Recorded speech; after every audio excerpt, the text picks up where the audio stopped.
Hi everyone. So I'm going to talk a little bit about my internships in Botswana and Zambia. I worked first at the Ministry of Health in Botswana, and then I worked at another organization that's a non-governmental organization in Zambia. I'd like to just point out that I took this picture. I'm very proud of that picture. So this was at the Ministry of Health in Vernon, which is the capital of Botswana.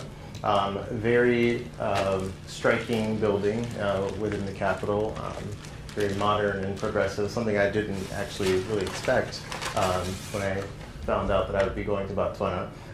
But it's funny because having worked there, I just remember one quote from a fellow colleague. She said, "This is a first world building with a third world mentality." And that of course would be the caveat that I would present to you, is that working in this building was pretty difficult, I think, for the first few weeks. But one thing that I learned from that experience was that if you use initiation in these internships, you can make it whatever you want it to be. So my role in Zambia was predominantly to take care of the financial database there, because they had actually lost 10,000 kwacha. No, not 10,000, 10 million kwacha last year, which is equivalent to about $10,000 to theft. And so what they were trying to do was build in sort of patches and find out where these leakages were coming from.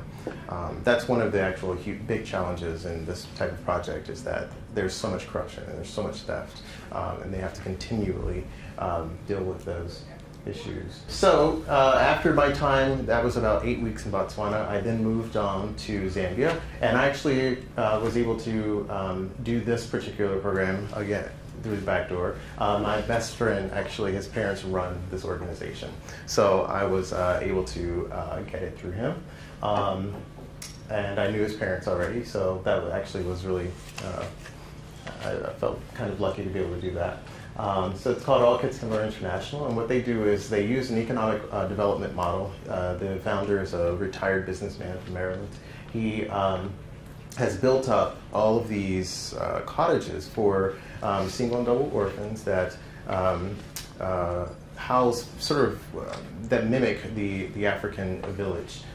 So there's a mother, there's an auntie that take care of the children, and there are also all of these sort of economic development sites within the organization. The school is called Hope School, and they built this up on the premise of sustaining social and cultural capital through the cultivation of educational progress. And so what they're doing really is trying to reinforce those sort of social skills of the children, so that they can take the things that they've learned and create their own sort of local business ventures, become farmers, become teachers, or whatever it may be.